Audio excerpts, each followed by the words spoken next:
was the first real sound that had ever been transmitted to a human ear by electricity.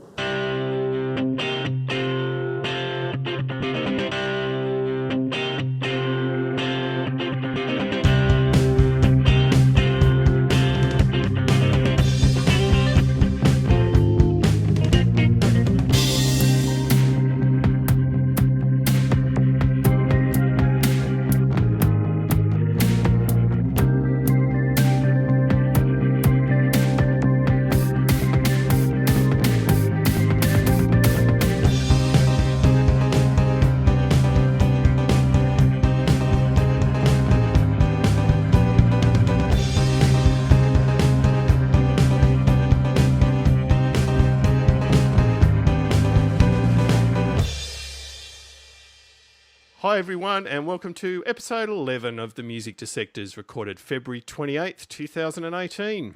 I'm your host, David Holloway, and my valued co-host, as always, is Matthew J.C. Powell. How are you, Matthew? I'm fine. How are you, David? Good. You're sounding great for late at night. I thought I'd do my announcer voice. Yes, announcer voice is good. You've good to hear from you, David. You've got a good voice and face for radio.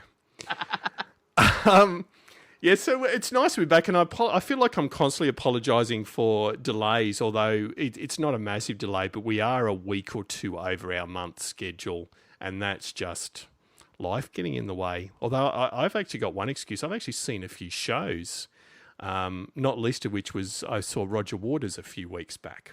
My goodness. And was blown away, I have to say. I knew he was a good performer, and obviously understand that he's performing, well, half of it was Pink Floyd songs, so you can't lose there. The staging of it just blew my mind. But have you seen any shows, Matthew, since? I know you had your McCartney binge, but nothing since then? I had McCartney. I haven't been to a concert since McCartney. I've been watching movies. It's Oscar season. True. So I have been in cinemas a lot. Excellent. Of late. And I do have a pick for what's going to win Best Picture, but I'm not going to tell you what it is. And I'll tell you Tuesday. Oh, yeah. Is that when the Oscars are on? Well, the Oscars are on Monday, so I'll tell you Tuesday, and you'll think that I was right. That's right. It's all about credibility. Well, actually, we can edit this thing. Well, I'll tell you right now that the Best Picture Oscar is absolutely going to go to, and then we'll just fill that in. We'll fill that in later. The listeners won't know. That's right. No, trust me in the edit. I'll make that work. Great. Now, speaking of cinematic, although I think I'm drawing a long bow here, speaking of cinematic, the album we're talking about this week is Astral Weeks by Van Morrison. So, la la la la la la la la la la ti da. Yeah, except that's not. Oh, that's some of the greatest lyrics ever written. Good old Brown Eyed Girl. I think that's in the top 10 of most overplayed cover band songs as a cover band musician. I actually like it, and I can play it, but I think it does well at karaoke as well, because everybody knows the lyrics. That's right. La la la la la la la la. You cannot lose. Yeah, you can't. Sorry, my chair just broke. Oh, your chair broke. Let's see. You hear it all here live on the Music Dissectors. And it's a pleasure to have John Fulcher on the podcast, and John, as you'll hear, actually went to the trouble of writing an essay about Astral Weeks and Van Morrison's work on it, and so he came to my attention via a friend, and as soon as I heard that John had written this essay, I thought, well, there's someone that has a passion for a particular album. I'd love to speak with him, so we're very grateful for John for taking the time, so thank you, John. So yeah, let's jump into the interview on Van Morrison and Astral Weeks.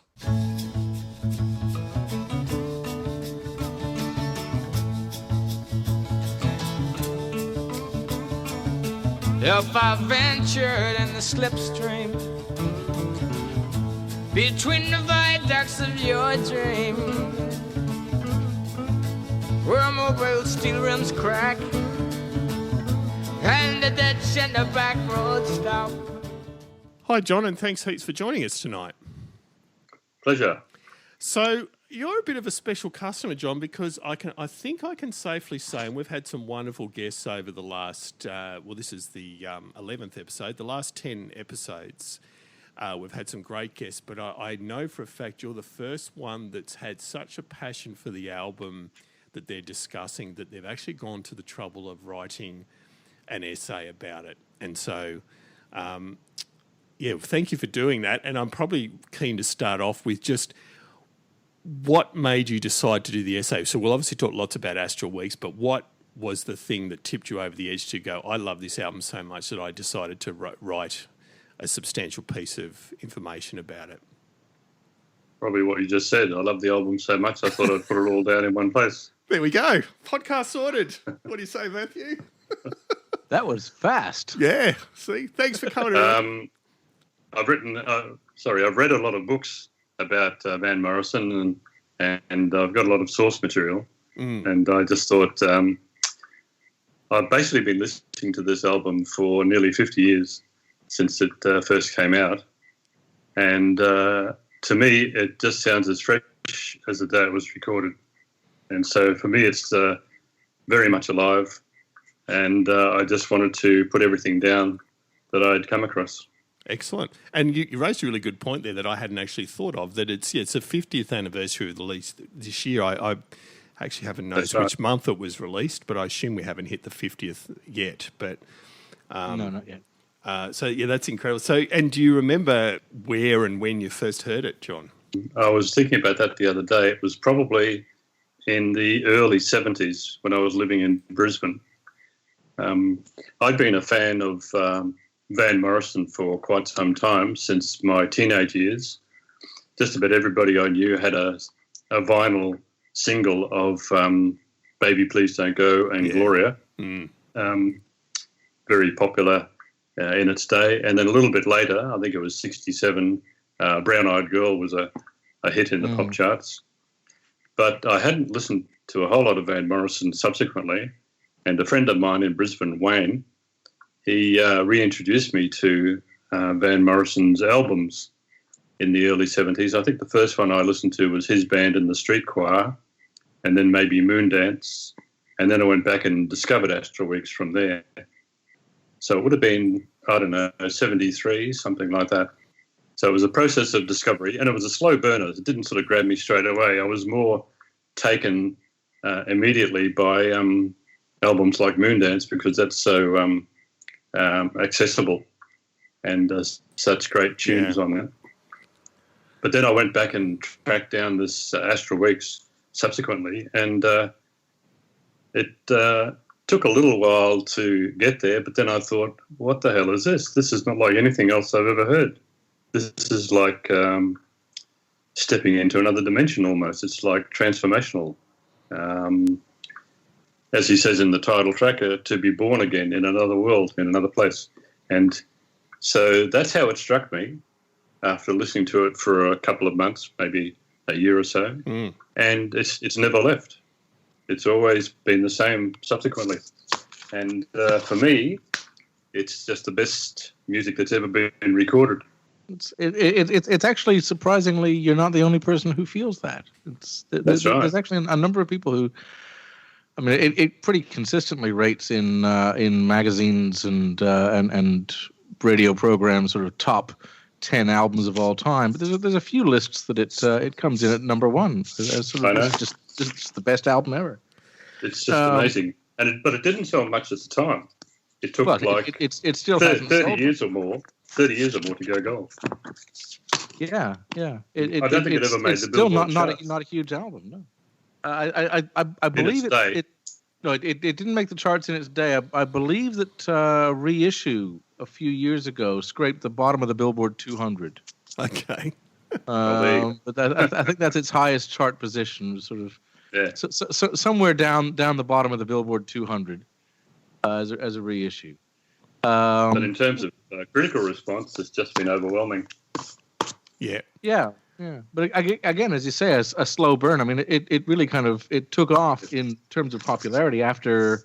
Sorry, you'll have to give me a moment here to remember the guy's name. The guy who was in guy depicted by Philip Seymour Hoffman in Almost Famous. What's that guy? Lester Bangs. Oh yeah. Yeah. Lester Bangs did a huge review of it in Cream magazine, about 1974. Right. So that was like 6 years after the thing was released. And it was this massive essay, and that review is credited with sort of bringing the album to much wider attention and giving it the cult status. But that's a long time after an album's released to get that kind of attention. That's right. But a lot of people can't actually explain what it is about it. It's sort of like a bit of an enigma at the same time. It just strikes people, and it strikes them very deeply. And it's interesting you mentioned that, John, about it being an enigma, because you also said that it took a while to grow on you, and I found the same thing as far as I hadn't listened to this album end to end before, and I've struggled. I've listened to it 4 times now, and I still don't feel like it's grown on me. I don't know about you, Matthew. Well, actually, I came at it from entirely the wrong end. In that I many years ago obtained from somewhere a copy of The Best of Van Morrison. Yes, a compilation album, which is the worst way to introduce yourself to an artist. But Sweet Thing is on The Best of Van Morrison, which is a track from Astral Weeks. And when I listened to The Best of Van Morrison, of course, most of it is poppy, accessible songs, Brown Eyed Girl, yes, and so on, so Moondance. And then there's Sweet Thing that is like nothing else on the album. And the whole structure of it, the whole kind of concept of it, the musicality of it, it's like, this is not how pop songs go. And I was strung a merry way and jumped the hedges first. And I will drink the clear, clean water for to quench my thirst. And I'll show out the ferry boats and they'll get high on a blue ocean against tomorrow's sky. The way that the string part is kind of discordant. It barely hangs together. But it does, and it works, and it's sort of this is odd and intriguing, and found out that Sweet Thing is from this album called Astral Weeks. Okay, well, let's have a listen to that then. It feels familiar. It's like, okay, well, this fits. Sweet Thing fits here. All of a sudden, there's this sort of oddness and strangeness of Sweet Thing, in the weird context of a compilation album. But you listen to Astral Weeks and it's like, okay, cool.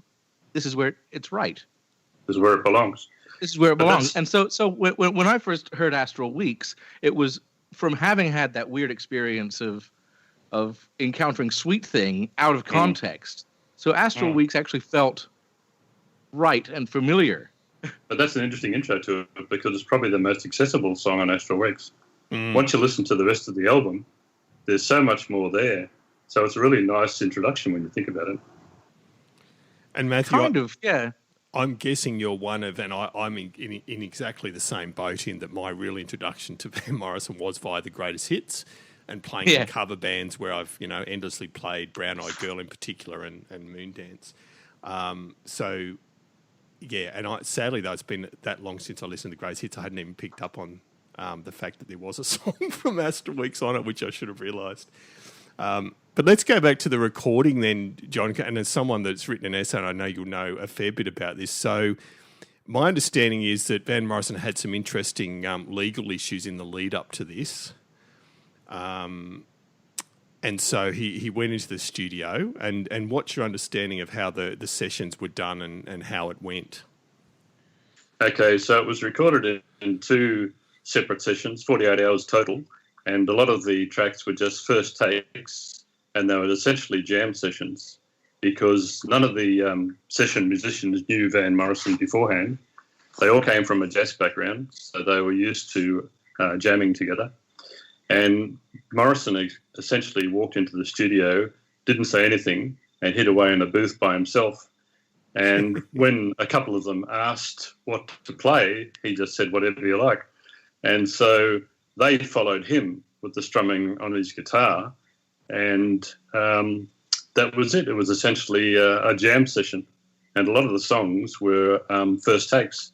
The standout one being the title track, Astral Weeks. That was the first and only take of that. So 48 hours total, which sounds incredible by today's standards. Absolutely. I wanted to mention, I mean, we were talking earlier, sort of have we actually reached the 50th anniversary of the album yet? I mean, the recording sessions were the 25th of September 68, and then the 1st of October 68, and then those overdubs for the string section and some brass, I think, were on the 15th of October 1968, and then the album was released in November.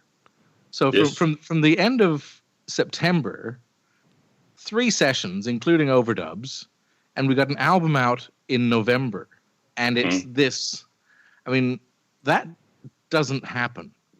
No. That kind of time frame. You know, remember you're talking about a time when, you know, the Beatles took a year to make the White Album, that kind of thing. Yeah, but even in this day, it was unusual. Yeah, because you remember that was hot on the heels of Sgt. Pepper's, for example, where they took months to do that as well. Yeah, it's a pretty amazing time frame, and it shows you the whole produce an album that. Sorry, the whole camaraderie. It shows you the whole camaraderie thing with bands is overrated. It shows you that just going in, not communicating, saying, "Hey, play along with this," is the way to produce an album. Well, it wasn't that case. I wouldn't recommend it all the time. No. If you get the right musicians. See, the Beatles could have been so much better had they done it that way. Well, the Beatles did do it that way in the early albums. George Martin talks about that. You're quite right. Of course, Please Please Me was one 12-hour recording session, wasn't it? Absolutely. That's right. I mean, as far as not talking to each other, but you're right, they were super quick. Yeah, absolutely. Well, certainly later on they did that. Yeah, later on they weren't talking. No, that's true. Yeah. But it is impressive, and as you said, the quality of what they've come out, they came out with in the end. And I'm interested, John, and I'm probably jumping off on a tangent here, but what's, as far as you know, is Van Morrison's perception of this album today? And like you mentioned that he walked in, didn't communicate. I know he's renowned as being a cantankerous old bugger. I hope yes. Yeah. Curmudgeon, I think is the word. Yeah, I'd be interested. Like, does he hate this stuff now, or he just sees it as part of his canon, or like maybe no one knows. Well, that's a very interesting question because at the time, and for a couple of albums afterwards, he always used to whinge about the production, saying he didn't like what they did and he would have done it differently himself. But the irony was, when he did finally get to do things himself, it was nowhere near as good. Yeah. And he rarely played this material in concert. If you get hold of the Live at Montreux DVD, he does play a couple of songs there. This is much, much later. This is like the late 70s. So I think he's got Georgie Fame in the group at that stage. Okay. But he doesn't usually play these numbers in his live set, apart from that live album, double album of It's Too Late to Stop Now, yep. where I think he did a version of Cypress Avenue on that. But the interesting thing about it was, nowadays, of course, he's got total control over what he does. Yes. And just in the last year or two, he did this Astral Weeks live at the Hollywood Bowl concert. But that was not in the last year or two. That was 10 years ago. Well, November 2008. Okay. But the problem with that was it's a total antithesis of the original recording. Right. Because what he's tried to do there is to reproduce the whole thing note for note. So the musicians then had no sort of flexibility or freedom to essentially jam with him like the original recordings back in 1968. So it's really weird that he decided 10 years ago to revisit this material, but he did it in such a way that it's a very uninteresting result. Yeah, that's interesting. I'll have to check that one out. It's good because the music is so fantastic, but it's nowhere near as good as the original album. No. And so my understanding, the musicians on the original, so he had Connie Kay on the drums, Jay, I always want to call it Berliner, but is it Berliner? Anyway, Jay Berliner. I think Berliner's. Yeah. On guitar, Warren Smith Jr. on percussion, and then they had a flautist, John Payne, and then it says Van's concert bassist, Tom Kyle Kilbania. I'm not sure. I assume that was on the recording. So it's a nice tight ensemble. In terms of the flute, John Payne's on John Payne's on a couple of songs, but he wasn't.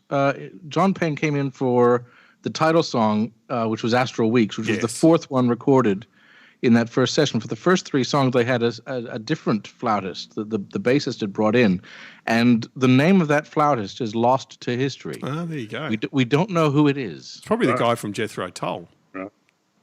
Let's put that out there. Probably because that's the only other person who plays the flute. That's right. See, I knew these things. or maybe it was James Galway because he also plays the flute. Yeah. Love it. Any thoughts on? You'd think there'd be like a pay slip somewhere. Somebody could find out, but scholars have dug this up. As people have done really extensive research on this album, and nobody can find the name of the flautist who was on those first three tracks. Well, I've learned something tonight. See, yeah, that's interesting. And I don't know much. You said about his session. What was his touring bassist? Did you say? His concert bassist? Yeah, concert bassist. He didn't play in the sessions. I mean, Richard John Davis. Payne, the flautist. John Payne. John Payne wasn't the guy who Richard Davis brought in. John Payne was the guy that Van Morrison usually worked with. Richard Davis brought in a different flautist, and nobody knows the name of that guy. Yeah. Okay. But what John's saying is but about the subsequently, bassist. Yeah. Sorry? But subsequently, the concert bassist and John Payne toured with Van. He actually played this live for the first year after it was recorded. And there was a three-piece. It was the flautist who did play on the sessions, and the bassist who didn't, and Van, with his acoustic guitar, he did concerts following the recording of it. Right. And I like his quote. Not very well received, apparently. Okay. I like his quote that when they were recording, they went right through the songs and cut all the solos out. If they hadn't have done that, every track would have been the whole side of an album. That's a long album. See, that shows that they were basically jamming. That's right. Exactly. And what do you know about the producer of the album or the recording engineers, John? What stood out for you about the actual, without getting too deep into technical process, which we probably don't have a lot of information on? I mean, how big an impact, given that Van Morrison came in, wasn't that communicated, how much of an impact did the engineer and producer have on it? I think the producer had a massive input to it. I mean, people have downplayed it over the years and said this is the band's album. But he had a notoriously antagonistic relationship with his producers. But the producer got all of this out of the musicians. The producer was the guy that, first of all, he was sent by Warner Brothers to talk to Van about recording. And Van played him the first few bars of Astral Weeks on his acoustic guitar. And the guy just had a transformational experience. He said... He said he can't listen to it without getting really emotional about it even now, like decades later. And he's the guy that got Richard Davis to get the other musicians together because he came from a jazz background himself. So the producer's very sympathetic with that style of thing, and also the layout of the tracks and the way the album was put together. And from what I understand, the arrangement of the strings was largely down to the producer, Lou Merenstein. Mm-hmm. And if you look at the layout of the album, it's got an A side and a B side, and the A side is in the beginning, and the B side is afterwards. So there's a real transition in going from side one to side two on the album. Now, back in the day, this was quite unusual as well for vinyl records. People just used to slap tracks onto an album without much regard for the order or the running and how they all melded together. But in a sense, this is one of the first true concept albums because it does flow, but it flows in the order that the producer put together. Now, if you go to the Live at the Hollywood Bowl album from 2008, Van has slightly altered the order, and it just doesn't work like it did on the original album. Yeah. There's no in the beginning and afterwards like the producer Merenstein put together on the original album. So people like to claim this is Van's masterpiece and he did it all by himself, but I would argue that the producer had a lot of input to it as well. Absolutely. And I don't think there are that many albums out there where the producer hasn't had a big impact, but you're right, this one is a great example. And just going back to what you were saying about how he was relatively non-communicative, I know the guitar player Jay Berliner talked about how Van would get very emotional in some of the takes or the sessions. So he got really worked up to a fever pitch. He came out of the booth a couple of times very excited, especially that first session. They were very, very happy with what was going on. So that probably shows a little bit of another side of him, that he does come across as this gruff, leave me alone sort of guy, but he was certainly getting excited back then about what he was doing. Yeah, but when the spirit's moving him, then nothing else matters. And it certainly did get moved. If you go to there's two streams of consciousness songs in particular. There's Cypress Avenue and Madame George. And in some of those songs, he just repeats the words over and over and over again. And if you're to read them on paper, they don't make sense. But you listen to Madame George, and he starts singing the love that loves to love, the love that loves to love, the love that loves to love. It just sounds ridiculous when you see it on paper. But you listen to it, and it's just absolutely stunning.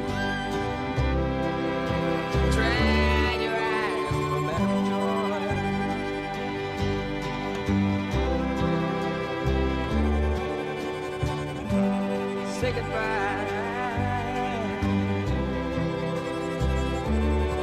in the wind and the rain on the back street.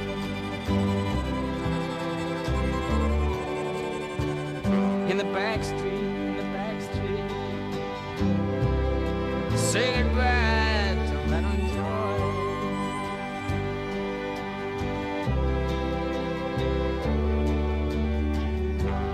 In the back street.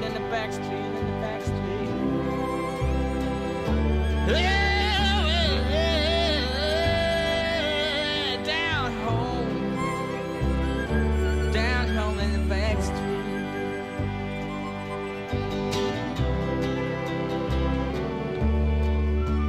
Gotta go.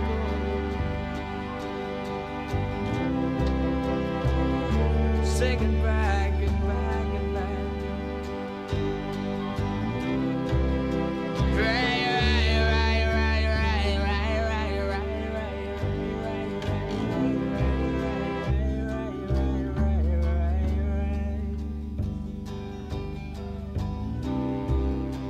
Say goodbye to Madame Joy. And the love that loves, the love that loves, the love that loves to love, the love that loves, the love to love, the love that loves to love. Say goodbye, goodbye, goodbye, goodbye. So he's getting carried away. He's getting very emotional because he's flowing with the music. It's just coming out of him. It's like so inspiration. And I want to get into some specific songs in a minute, John, but I mean, just speaking of him getting emotional and that, I assume live that would occur here and there. Have you seen him live? Yes, but I regret to say they were very disappointing concerts. Okay. When he visited Australia in, it was the 80s at some stage, I think, mid to late 80s, I saw him in Sydney and I travelled down and met up with my mate Wayne from Brisbane and saw him in Melbourne as well. And they were very, very disappointing. So quite the opposite for me. It was when I went to see Leonard Cohen live. Leonard Cohen for me was a revelation in concert because he did live up to all of his recorded work. But to see Van Morrison, like my favourite artist, disappointing. Yeah, so didn't live up. Because in concert he's renowned for being hit and miss. Yeah. He's renowned for sometimes turning his back on the audience, sometimes storming out, and then other times doing a magical performance like that double album of It's Too Late to Stop Now, recorded back in the 70s. Now that is a revivalist church meeting, that all the way through. So he can be, but unfortunately when I saw him, he wasn't. No. And I'd love to know how him and Bob Dylan get on because that description reminds me a lot of Bob Dylan. That's exactly what I was thinking. That's exactly what people say about Bob Dylan. You're either going to see the best concert you've ever seen in your life, or you're going to want your money back. That's right. So let's jump into some songs, John. So I mean, it sounds to me, having listened to it for 50 years and loving it to bits, that you may not be able to pick favourites. But if you had to say 2 or 3 songs that really still do it for you, and that you'd like to talk about more in depth. Well, that's very difficult because for me, it's just one long song. Yes. But if I had to separate it out, I'd say the title track is a standout for me.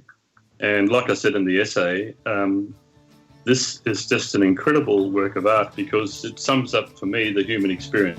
If I ventured in the slipstream between the viaducts of your dream,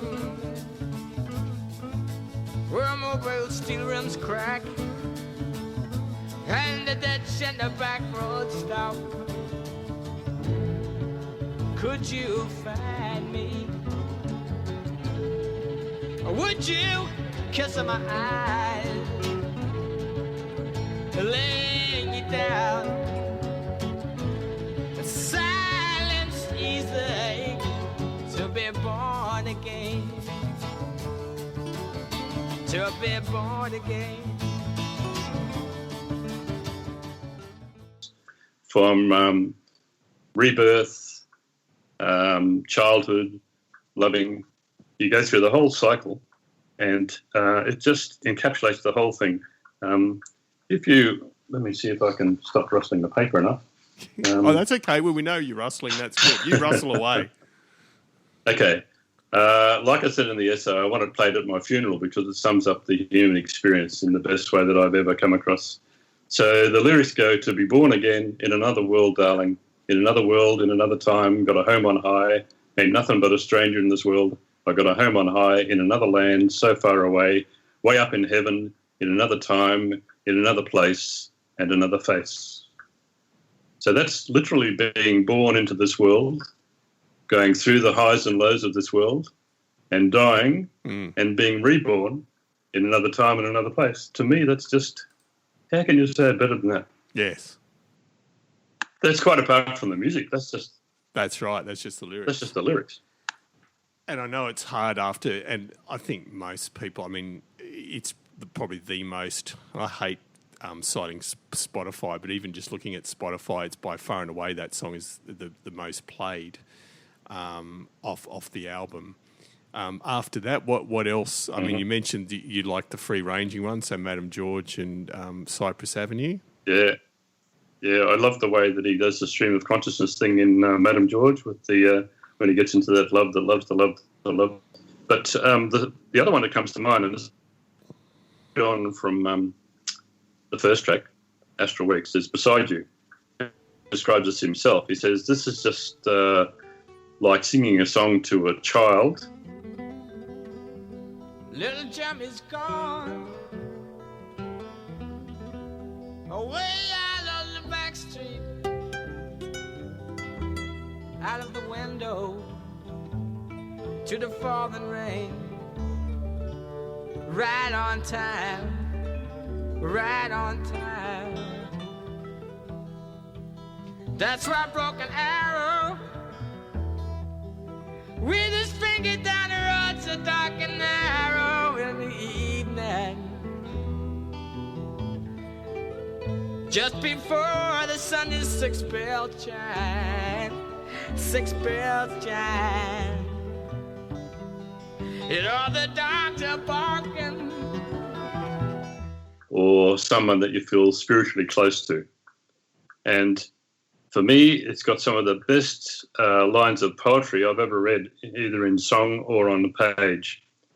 So the lines that really strike, way across the country where the hillside mountains glide, the dynamo of your smile caressed the barefoot virgin child to wander. On your high-flying cloud, wrapped up in your magic shroud as ecstasy surrounds you, this time it's found you. And that's powerful. Powerful, that's amazing. Yes. And I know you've mentioned Madame George, John, so that I assume that's another big one for you. Yeah, but like I said, it's hard to separate them. It's all one long piece of music to me. But yes, Madame George is probably the third one. And what's the, for those that haven't heard it, what's the subject matter really for that song? Well, as Van himself says, it's a bit of a mystery to him. When it first started coming through him as inspiration, he heard it as Madame Joy, but he wrote it down as Madame George. Okay. So in the song, he starts singing about a transvestite, but in the real world, he's got a clairvoyant aunt called Joy who lives just around the corner. So there's a whole lot of things in it about the mystery of childhood, emergent sexuality, being overwhelmed by the whole experience. So it's a little bit like a small child is in a party, a room with a party, and Madame George is one of the characters there. And the whole upsurge of emotions is just a little bit overwhelming. And then Van goes off and starts singing about love. And that's the part that's really worth listening to, because it's stream of consciousness stuff. And it's, scat singing is not the right word, but he gets carried away himself by this, a bit like they described in the recording sessions, where he must have come out of that session feeling pretty good, I'd say. Yes, yeah, absolutely. No, good call. And Matthew, were there standout tracks for you, or you're a bit in the same boat that it's one experience? Well, no, I don't feel like it's one experience. Partly, I suppose, because I first encountered it, from one track. Yeah. Namely Sweet Thing, and I love Sweet Thing. I think the version of Sweet Thing that's on the Best of Van Morrison is different to the version that's on Astral Weeks, or it's differently produced or something, because the strings are a tad more prominent in the mix on the Best of Van Morrison.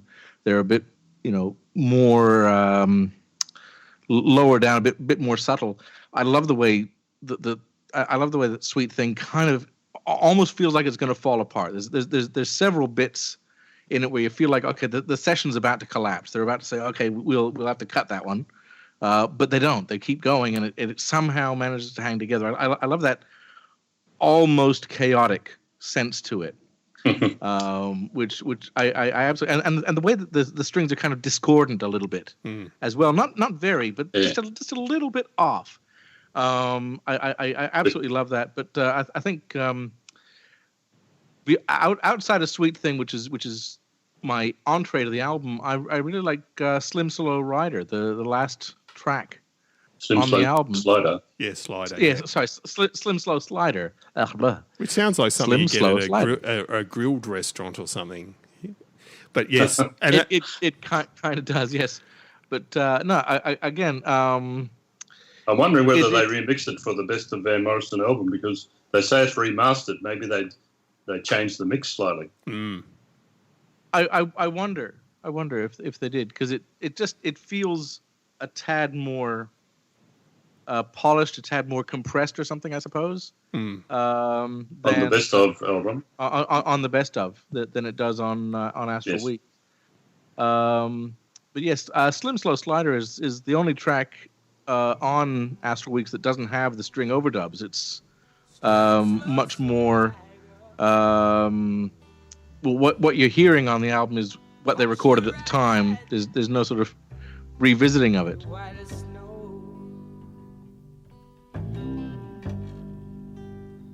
Slim slow slider, horse you ride is white as snow. Tell it everywhere you go.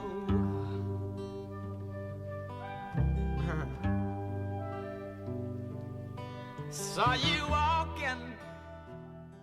But That's right. apparently that's one that he has performed in concert a few times as well. And tends to sort of. But again, he doesn't know much about the song himself. It just came through. Yes. As inspiration. But it's interesting that it's got an overtone there, because an earlier album he talked about TB sheets. So he's actually had a person close to him, a girlfriend as far as I know, die of tuberculosis. So in this song, Slim Slow Slider, although it's not quite autobiographical, there are a lot of overtones there for somebody witnessing somebody dying. Yes. Now, you wouldn't think this is a very good premise for a song, but it actually works tremendously well. It does. And that was, it's funny you say that, John, because I had not read any of the background information behind the songs when listening to that the first time. And it's my favourite song on the album. And I suppose it's my nursing background, but it just jumped out at me as being about death. Yes. But not just death. It's death being reborn as well. So there's a link back to the first song. So it's a cycle. It's gone full cycle. It's gone from birth to the death to being reborn again. It's just amazing. You can just keep on playing it. Robbie Robertson described it as putting Astral Weeks on repeat. He said you can just listen to it forever. Yes. And can I just throw in the Way Young Lovers Do, which on vinyl it was the album that opened side 2. Of course, nobody listens to sides anymore. It doesn't fit. That's got a completely different feel to it. We strolled through fields all wet with rain, and back along the lane again. There in the sunshine, in the sweet summertime, the way that young lovers do.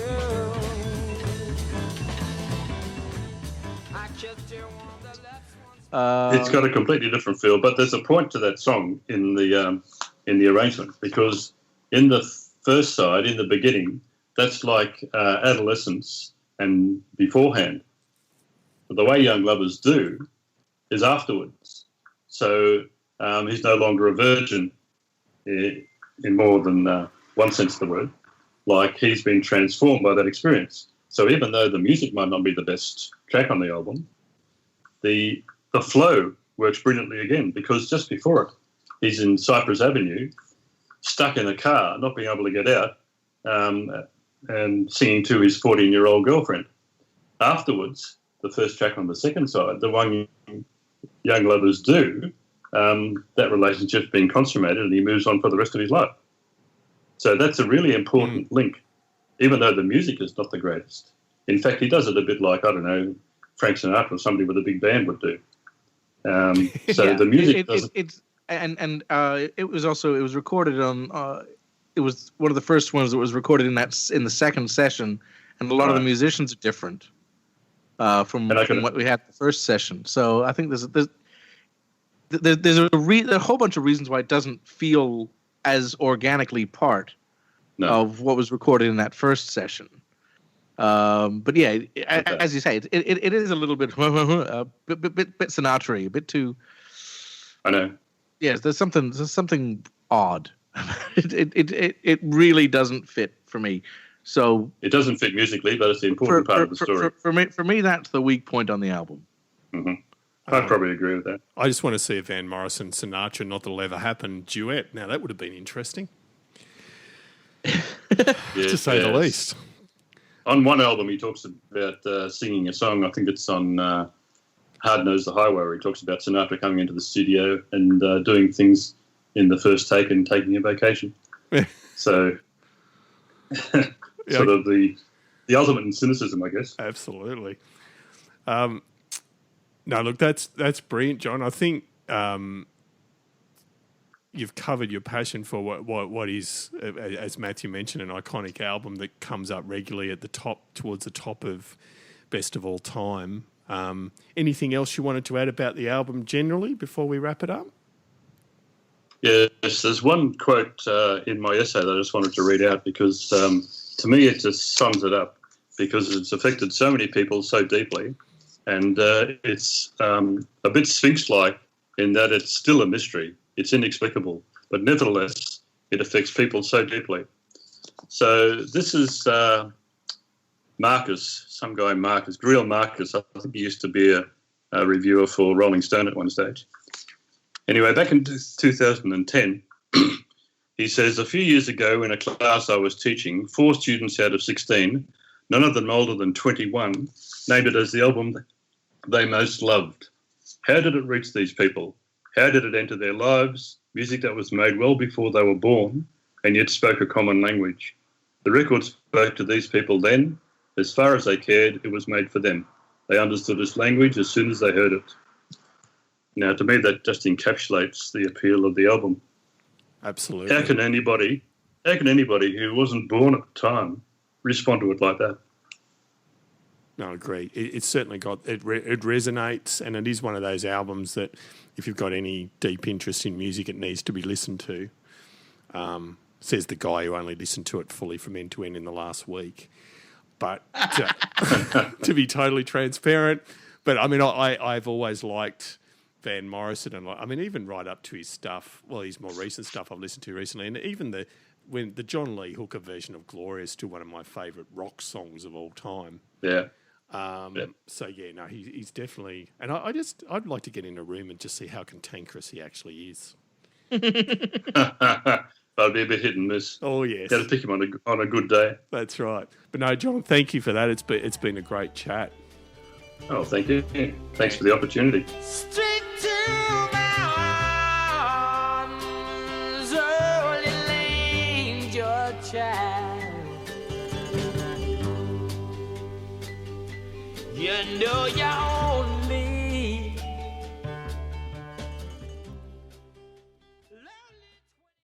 Okay, so there we have it, Astral Weeks. I think I'm going to have to go and have another listen to it, Matthew. I still don't feel like I've gotten it yet. Yeah, I have opinions about albums that you either get or don't get. I think if it hasn't grabbed you, maybe it won't. But I don't know, having had a chat about it, having had some of the sort of highlights pointed out to you, maybe give it another listen. I wouldn't beat your head against a wall about it. No, frankly. Well, there's so many albums, so little time. Exactly. Look at any of these top 10 lists that Astral Weeks makes it onto. You'll find Sgt. Pepper's Lonely Hearts Club Band, Revolver, Rubber Soul. Abbey Road is another one that always makes these lists. See, there are many albums by many, many great artists. many great artists. Such a variety that you could be listening to instead. Absolutely. Also, Pet Sounds. Oh, well, there you go. See, there's many artists. Oh, love it. I haven't even got out of the bees yet. That's right. And I'm still delicately balancing on my chair from when it broke in the intro. Just so as you know, I've managed to do all this balletically. It's amazing. Well, if you'd like to go to patreon.com/ I think it's Music Dissectors, you too can donate money to listen to this podcast, and I promise. And buy me a chair. 50% of it will go to Matthew's new chair. All right, I'm saying we're done, Matthew. So we'll be back in a month again. But as always, in the meantime, if you'd like to offer an opinion, suggestion, or even offer yourself up as a guest, and we're always after guests. Especially female entomologists. See, look good. I feel complete now. Please do email us at contact@themusicweek.net. We do have a Facebook page, facebook.com/Music Dissectors. Also, just as an aside, I've set up a little bit of a Facebook page. Well, I have set up a Facebook page called New Music for Old Cynics. So if you search for that on Facebook, New Music for Old Cynics, and all it is a daily update of a song that might put to bed the idea that there's no good music nowadays. The amount of times I hear that, and I try and find a song, you're not going to like them all, but just really good quality, mostly rock-based music, a little bit of electronic stuff in there, but stuff with a singer. That you might enjoy. So I just thought I'd give that a plug. Not that we make anything out of it, but it's just a nice little thing to expand your horizons if that's what you're after. Not a bad idea. So yeah, you'll find the previous episodes of the show on iTunes, and we're also on Stitcher and TuneIn, and all episodes are, of course, on our website at themusicweek.net. So thanks very much for listening, and thank you as always, Matthew. Thank you. And get off that chair. It's been great. Get off that chair before you die. So... As soon as I stand up, the thing is going to collapse under its own weight. This is terrible. I should leave the record button on. So we'll be back in a few weeks, and as always, find a new album to love. Good night.